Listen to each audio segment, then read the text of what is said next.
बिस्मिल्लाहिर्रहमानिर्रहीम। शुरू अल्लाह के नाम से जो बड़ा मेहरबान नहायत रहम करने वाला है। कैसे हैं आप सब? आई होप आप बिल्कुल ठीक ठाक होंगे, अपना और अपनी स्किन का अच्छे से ख्याल रख रहे होंगे। आज की इस वीडियो में हम बात करेंगे सेंसिटिव स्किन के हवाले से। जिनकी स्किन बहुत ज़्यादा सेंसिटिव होती है, कोई भी चीज़ उनकी स्किन के ऊपर सूट नहीं करती, पिंपल्स आना स्टार्ट हो जाते हैं, एक्ने स्टार्ट हो जाती है, या फिर उसके अलावा पिगमेंटेशन है, ऐसी स्किन के लिए हम आज ऐसी रेमेडी बनाएंगे जो कि उनकी स्किन के लिए बहुत ही ज़्यादा फ़ायदेमंद होगी और उनकी स्किन पे बहुत ही अच्छे तरीके से वर्क करेगी।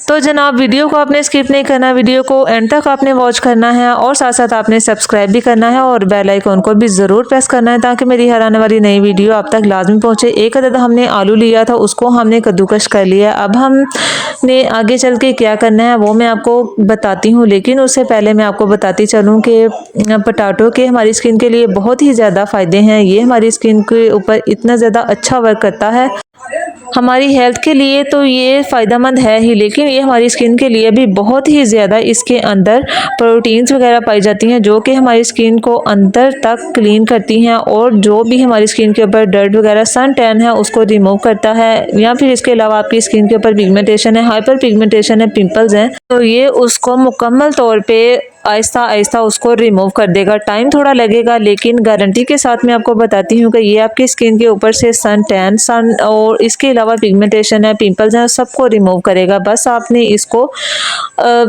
रेगुलरली आपने इसको यूज़ करना है। कैसे यूज़ करना है, किस तरह आपने इसका पेस्ट बनाना है, आगे चल के मैं आपको बताती हूँ। वीडियो देखने के साथ साथ अगर आपको मेरी वीडियो अच्छी लग रही है तो प्लीज़ एक लाइक कर दें और एक प्यारा सा कमेंट कर दें।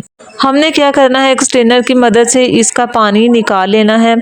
अगर स्ट्रेनर की मदद से पानी ना निकले तो आपने मलमल के कपड़े में सारे आलू को आपने जो कद्दूकस हमने किया इसको डाल लेना है, उसको निचोड़ लेना, इसका पानी निकाल लेना। अगर मलमल का कपड़ा भी नहीं है आपके पास तो फिर आपने हाथों की मदद से दबा के इसका पानी निकाल लेना है। पानी हमने ले लिया, ये देखें, ये आलू का पानी है जिसके बहुत ही ज़्यादा फ़ायदे हैं हमारी स्किन के लिए। एक छोटी सी टिप मैं आपको देती चलूँ कि अगर कहीं से आपकी स्किन जल जाए तो उसके ऊपर आपने आलू का पेस्ट लगा लेना है, तो उससे आपको स्किन के ऊपर एक तो जलन नहीं होगी और दूसरा ये कि आपकी स्किन के ऊपर कोई भी निशान नहीं पड़ेगा। एक चम्मच हमने इसके अंदर ऐड कर लिया है बेसन। बेसन के बहुत ही ज़्यादा फ़ायदे हैं, सदियों से चलता आ रहा है ये हमारी स्किन के लिए कितना ज़्यादा फ़ायदेमंद है। इसके बाद हमने ऐड किया है राइस फ्लोर यानी कि चावलों का आटा, दोनों हमने हाफ चम्मच ऐड कर लिए। इसके बाद चुटकी हमने टर्मरिक यानी कि हल्दी ऐड कर दी है और हमने इसके अंदर शहद, हनी ऐड कर दिया है। इसको अच्छे से हमने मिक्स कर लेना है, एक अच्छा सा क्रीम की फॉर्म में ये हमने पेस्ट रेडी कर लेना है।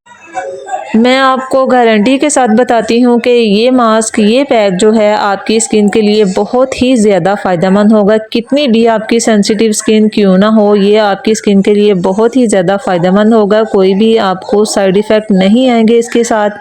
बस आपने इसका पैच टेस्ट कर लेना है, क्योंकि अक्सर स्किन होती हैं जो क्रीम्स वगैरह, फार्मूला क्रीम्स वगैरह यूज़ कर करके बहुत ही ज़्यादा पतली हो जाती हैं, तो उनकी स्किन के ऊपर ये सूट नहीं करता। ये ऑल स्किन के लिए, ऑल टाइप स्किन के लिए ये आप यूज़ कर सकते हैं। और मैं आपको ये भी बताऊं कि अगर आपकी स्किन बहुत ज़्यादा पतली हो चुकी है तो ये मास्क उसके लिए बेस्ट है। आहिस्ता आहिस्ता आपकी स्किन रिकवर हो जाएगी और आपकी स्किन मोटी होना शुरू हो जाएगी जो पतली हो गई है। तो आपने इस पेस्ट को लाजमी यूज़ करना है। ये फेस पे आपने डेली यूज़ करना है और आपने 15 मिनट अपने फेस के ऊपर लगा के इसको छोड़ देना जब तक ये ड्राई ना हो जाए। जब ये ड्राई हो जाएगा, जब आप वॉश करेंगे फेस को, तो हल्की हल्का आपने अपने फेस के ऊपर मसाज करना और उसको रिमूव कर देना है। कैसी लगी मेरी वीडियो? अच्छी लगी है तो प्लीज़ इसको लाइक करें, शेयर करें, सब्सक्राइब करें। मिलते हैं अगली वीडियो में, तब तक के लिए अल्लाह हाफिज़।